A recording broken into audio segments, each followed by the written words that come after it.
আওয়ামী লীগ সরকারের পতনের পর শিক্ষা প্রতিষ্ঠান থেকে জোর করে পদত্যাগ করানো হয় ২,০০০-এর বেশি শিক্ষককে।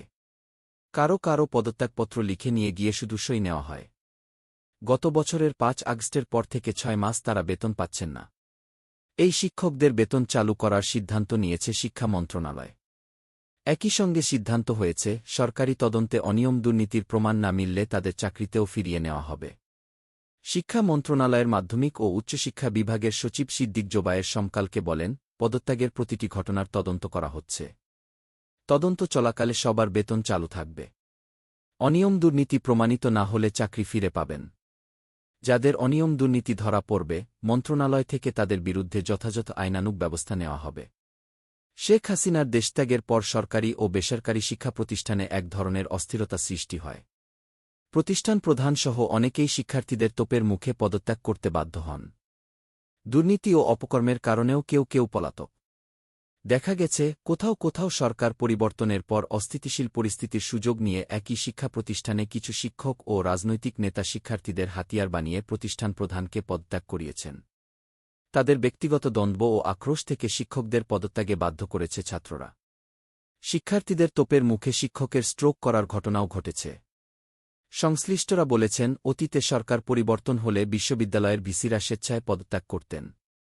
এবারই প্রথম বিশ্ববিদ্যালয়ের সীমা পেরিয়ে মাধ্যমিক ও কলেজেও পদত্যাগের হাওয়া লেগেছে। তারা বলেন, ভিসিদের নিয়োগ ৪ বছরের।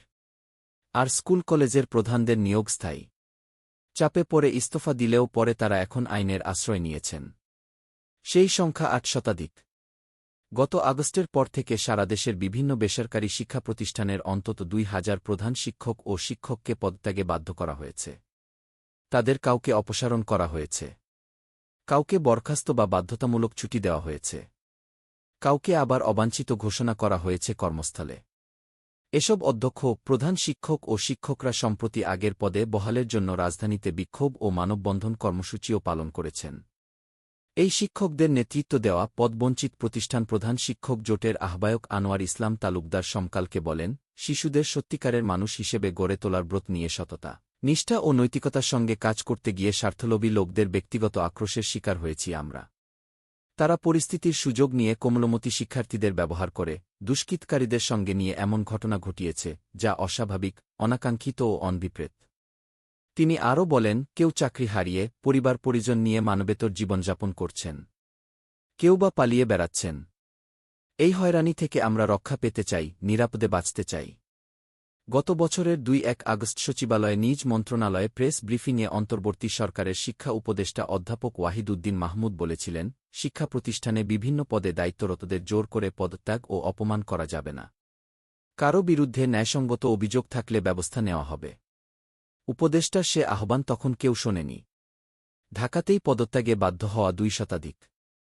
ঢাকা জেলাতেই অন্তত ২ শতাধিক প্রতিষ্ঠান প্রধান পদত্যাগে বাধ্য হয়েছেন।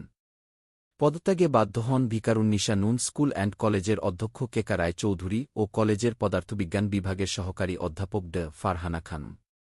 ১ আগস্ট ভিকারুন্নিসার প্রাক্তন ও বর্তমান ছাত্রীদের আন্দোলনের মুখে তারা পদত্যাগপত্র লিখে দেন। ড ফারহানা খানম বলেন, আমাকে জোর করে পদত্যাগ করতে বাধ্য করানো হয়েছে। আমি স্বেচ্ছায় পদত্যাগ করিনি। একই কথা জানান কেকা রায় চৌধুরীও। কেকা রায় ও ড ফারহানা বেগম দুজনই উচ্চ আদালতের শরণাপন্ন হয়েছেন। চালু হবে বেতন, ফিরবেন চাকরিতেও। জোরপূর্বক পদত্যাগে বাধ্য হওয়া শিক্ষকদের বিষয়ে একটি মৌলিক সিদ্ধান্তে এসেছে শিক্ষা মন্ত্রণালয়। গত ৫ জানুয়ারি শিক্ষা মন্ত্রণালয়ের মাধ্যমিক ও উচ্চশিক্ষা বিভাগের এক চিঠিতে মাধ্যমিক ও উচ্চশিক্ষা অধিদপ্তরের মাউসি মহাপরিচালককে এ শিক্ষকদের বিষয়ে প্রয়োজনীয় পদক্ষেপ নিতে বলা হয়েছে। চিঠিতে বলা হয়, শিক্ষকদের জোরপূর্বক পদত্যাগের ক্ষেত্রে যাদের বিরুদ্ধে যৌক্তিক অভিযোগ রয়েছে, তাদের বিষয়ে বিভাগ, জেলা ও উপজেলা পর্যায়ে তদন্ত করে প্রতিবেদন দেওয়ার জন্য সিদ্ধান্ত গৃহীত হয়েছে। তদন্ত প্রতিবেদন প্রাপ্তির পর মন্ত্রণালয় যথাযথ নির্দেশনা জারি করবে। যাদের বিরুদ্ধে কোনো দুর্নীতি বা অনিয়মের প্রমাণ মিলবে না, তারা চাকরিতে ফিরবেন। তদন্ত প্রতিবেদন আইন ও বিধিবিধান অনুযায়ী নিষ্পত্তি না হওয়া পর্যন্ত সংশ্লিষ্ট শিক্ষকের বেতন ভাতা চালু থাকবে।